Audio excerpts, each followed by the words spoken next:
warahmatullahi wabarakatuh. Apa kabar anak-anak? Mudah-mudahan kalian tetap bersemangat. Pada pertemuan kali ini kita akan membahas mengenai koordinat kartesius. Pada koordinat kartesius ada sumbu X, ada sumbu Y. Untuk belajar lebih lanjut, marilah kita melihat laptop. Peta konsepnya, di situ ada sistem koordinat, di mana di dalam sistem koordinat ada posisi titik, ada posisi garis.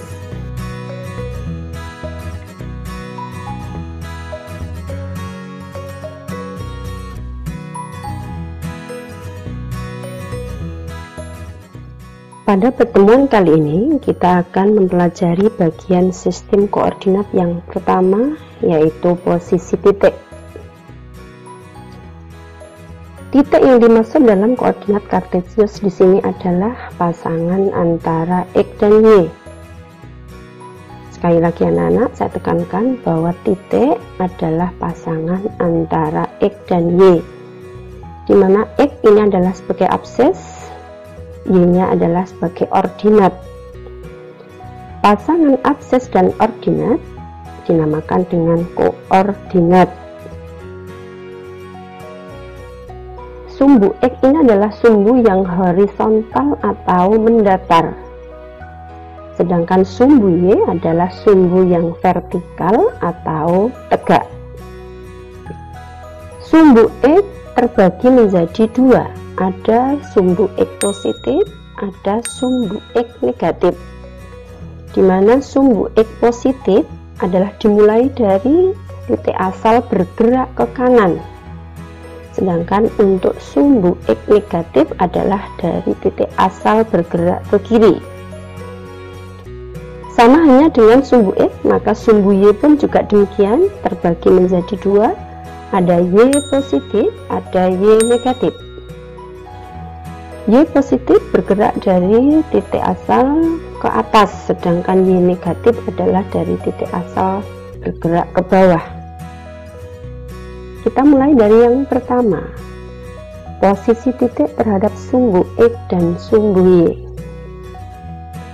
Pada sistem koordinat, kita menjelaskan suatu posisi berdasarkan jaraknya pada kedua sumbu, baik terhadap sumbu X maupun terhadap sumbu Y. Bisa kalian lihat pada koordinat kartesius samping, titik E adalah sebuah titik di mana dia berada pada dua satuan di kanan sumbu Y dan dua satuan di atas sumbu X. Titik F, dua satuan di kiri sumbu Y dan satu satuan di atas sumbu X. Sedangkan titik G adalah tiga satuan di kiri sumbu Y dan tiga satuan di bawah sumbu X. Ketika titik E, F, G ini kita tuliskan, maka titik E memiliki koordinat 2,2. Jadi dia bergerak dua satuan di kanan sumbu Y, artinya berada dia Y-nya adalah positif 2. Dua satuan di atas sumbu X, berarti X-nya juga positif 2. Maka titik E memiliki koordinat 2,2. Demikian juga dengan titik F, koordinatnya adalah negatif 2,1 karena dia tadi berada di kiri sumbu Y dua satuan dan satu satuan di atas sumbu X. Titik G memiliki koordinat negatif 3, negatif 3 karena dia titik G tadi adalah tiga satuan di kiri sumbu Y dan tiga satuan di bawah sumbu X. Sekali lagi saya tekankan, ketika dia bergerak ke kiri artinya negatif, bergerak ke kanan positif, bergerak ke atas positif, bergerak ke bawah negatif. Pada Koordinat kartesius ini di sini ada 4 titik, yakni titik P, Q, R, dan S. Pertanyaan pertama di situ adalah tentukan jarak titik P terhadap sumbu X maupun sumbu Y. Jadi kita lihat lagi bahwa jarak titik P terhadap sumbu X, kita lihat berarti jarak P terhadap sumbu X adalah 4 satuan ke atas. Jadi 4 satuan ke atas, sedangkan terhadap sumbu Y adalah 2 satuan di kanan sumbu Y. Kemudian pertanyaan yang kedua, tentukan titik apa saja yang memiliki jarak sama terhadap sumbu Y. Kita lihat di sini titik R dia punya jarak 5 satuan dari sumbu Y. Sedangkan titik Q juga punya jarak 5 satuan dari sumbu Y. Artinya titik R dan titik Q inilah yang memiliki jarak sama terhadap sumbu Y. Ini sama-sama berjarak 5 satuan dari sumbu Y. Yang ketiga, tentukan titik yang memiliki jarak berbeda dengan sumbu X tetapi berjarak sama dengan sumbu Y. Mengapa? Baik, kita akan bahas.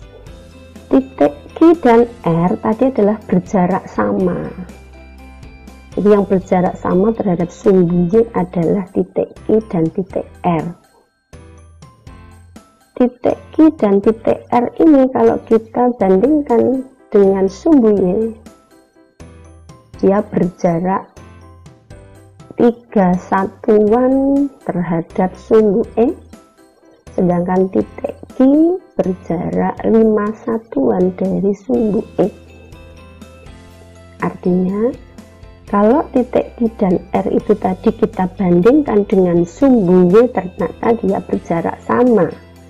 Tetapi ketika kita bandingkan dengan sumbu X, dia punya jarak yang berbeda. Sumbu X dan sumbu Y membagi bidang kartesius menjadi 4 kuadran, yaitu kuadran 1, kuadran 2, kuadran 3, dan kuadran 4. Kuadran 1 jika absesnya positif, ordinatnya positif, atau bisa dikatakan X positif, Y positif. Kuadran 2 ketika X negatif, Y positif. Kuadran 3 jika X negatif, Y negatif. Sedangkan kuadran 4 jika X positif, Y negatif. Kita lihat pada diagram kartesius terdapat titik P, Q, R, dan S. Pertanyaannya adalah berada di kuadran berapa titik P, Q, R, dan S. Jadi kita lihat titik P memiliki berada pada wilayah X positif, Y positif. Artinya apa? Oh, berarti titik P ini berada pada kuadran 1. Demikian juga untuk titik Q. Titik Q pada wilayah X negatif, Y positif. Oh, berarti pada kuadran kedua. Soal yang kedua, tentukan sebuah titik yang terletak pada kuadran 2 dan sebuah titik pada kuadran 4. Artinya apa? Kalian melihat kira-kira siapakah titik yang berada di kuadran 2? Kembali kita mengingat, berarti kuadran 2 X-nya harus negatif, Y-nya positif. Yang terletak di kuadran 4 berarti X-nya adalah positif, Y-nya adalah negatif. Baik anak-anak, kita akan lanjut pada bagian yang kedua, yaitu posisi titik terhadap titik asal dan terhadap titik tertentu. Untuk memahami materi ini, perhatikan diagram kartesius untuk melengkapi tabel di bawah.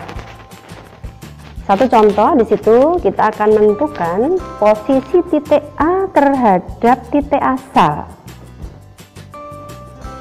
Kalian amati di situ, titik A dari titik asal harus bergerak 4 satuan ke kanan dan 3 satuan ke atas. Kemudian bagaimana posisi titik A ini terhadap titik B? Kita lihat titik A terhadap titik B, berarti titik B ini untuk sampai pada titik A dia harus bergerak ke kanan 8 satuan dan bergerak ke atas 0 satuan. Kenapa 0? Karena titik B ini segaris dengan titik A. Contoh lagi, bagaimana posisi titik D ini terhadap titik asal 0,0. Titik D ini terhadap titik asal bergerak ke kiri 3 satuan dan bergerak ke atas 4 satuan. Jadi untuk mencapai pada titik asal, titik D ini bergerak 3 satuan ke kiri dan bergerak 4 satuan ke atas. Kemudian bagaimana posisi titik D ini terhadap titik C? Titik D terhadap titik C, berarti kita tapak di situ untuk titik C.